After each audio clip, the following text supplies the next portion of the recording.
قرآن میں فرمایا گیا والذین آمنوا اشد حبا للہ، اشد حبا للہ، اشد کا لفظ آپ جانتے ہیں شدید ترین، جو واقعی صاحب ایمان ہیں وہ شدید ترین محبت کرتے ہیں اللہ کے ساتھ۔ اور رسول نے اپنے بارے میں فرما دیا بہت خوبصورتی سے، لا یؤمن احدکم حتی اکون احب الیہ من والدہ وولدہ والناس اجمعین، تم میں سے کوئی شخص مومن نہیں ہو سکتا جب تک کہ میں اسے اس کے باپ سے، اس کے بیٹے سے اور تمام انسانوں سے زیادہ محبوب نہ ہو جاؤں۔ تو یہ محبت روح ہے، نظر تو نہیں آتی، نظر آئے گی اطاعت کہ آپ نے اللہ کا حکم مانا، رسول کا حکم مانا، لیکن یہ اطاعت عبادت تب بنے گی جبکہ اللہ کی محبت کے جذبے سے سرشار ہو کر اللہ کی اطاعت کی جائے۔ چنانچہ قرآن میں اس کی بڑی عمدہ مثال ہے، جب حضرت موسیٰ علیہ السلام پہلی مرتبہ فرعون کے دربار میں پیش ہوئے تو فرعون نے مذاق اڑایا کہ یہ آیا ہے یہ موسیٰ اور یہ ہارون اس کا بھائی، اور یہ ہم پر حکم چلانا چاہتے ہیں، وَقَوْمُهُمَا لَنَا عَابِدُونَ، حالانکہ ان کی قوم تو ہماری عابد قوم ہے، غلام قوم ہے۔ اب یہاں عبادت کے کیا معنی ہے؟ بنی اسرائیل پوجتے نہیں تھے، وہ بادشاہ کی پرستش نہیں کرتے تھے، لیکن بادشاہ کی اطاعت کرنے پر مجبور تھے، اطاعت کرتے تھے۔ اس کو اس نے کہا وَقَوْمُهُمَا لَنَا عَابِدُونَ، ان کی قوم جو ہے وہ تو ہماری عابد ہے، عبادت گزار ہے، ہماری غلام ہے، ہماری اطاعت شعار ہے، ان کو کیا حق پہنچتا ہے ہماری بلی ہمیں کو میاؤں۔ اچھا کوئی شخص کہہ دے کہ یہ تو فرعون کا لفظ ہے، آپ اسے دلیل کے طور پر لے آئے،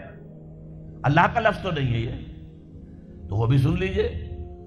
ایک دوسری ملاقات میں حضرت موسیٰ علیہ السلام نے جب دعوت پیش کی تو فرعون نے طنز کیا،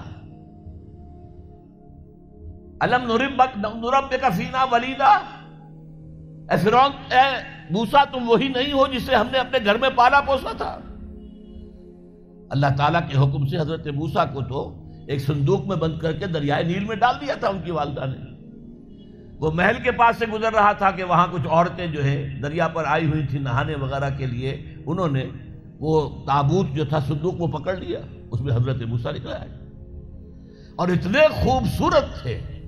یہ فوراً سمجھ میں آ گیا تھا یہ کوئی اسرائیلی ہے، اور اسرائیلی بچوں کے بارے میں حکم تھا کہ فوراً قتل کر دو، اگر لڑکا ہو، لڑکی ہو تو زندہ رہنے دو۔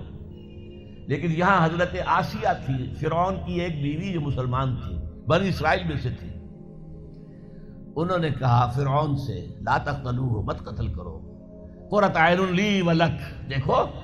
ہمارے ہاں اولاد نہیں ہے، یہ تو میرے اور تمہارے لیے آنکھوں کی ٹھنڈک بن جائے گا، دیکھو کتنا خوبصورت بچہ ہے،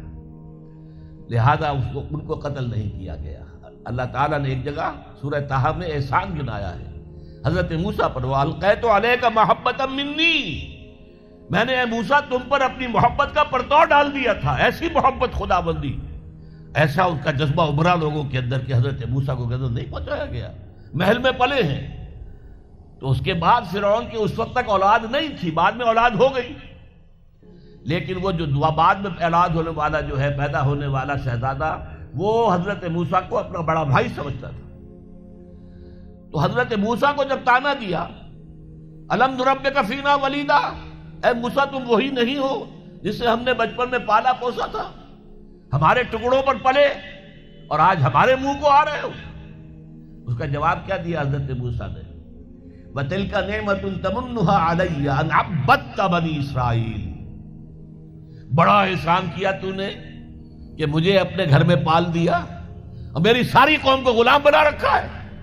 ان عبدت بنی اسرائیل، یہاں بھی لفظ عبادت آیا، تو لفظ عبادت کا پہلا اطلاق اطاعت پر ہے، البتہ اس کی روح جو ہے وہ محبت ہے، روح نظر نہیں آئے گی، جسم نظر آئے گا، لہذا عبادت کا جسم اطاعت، اللہ کی اطاعت ہمہ تن ہمہ وقت ہمہ وجوہ، اور اللہ کی اطاعت کا راستہ اللہ کے رسول کی اطاعت۔ بمصطفیٰ برساں خیش را کے دی ہمہ اوست، اگر بہو نہ رسیدی تمام بول حبیث، اپنے آپ کو مصطفیٰ صلی اللہ علیہ وسلم کے قدموں میں پہنچا دو، اگر وہاں تک نہیں جاؤ گے تو یہ سب بولہبی ہے، پھر باقی ساری باتیں جو ہے اس کا اسلام سے کوئی تعلق نہیں۔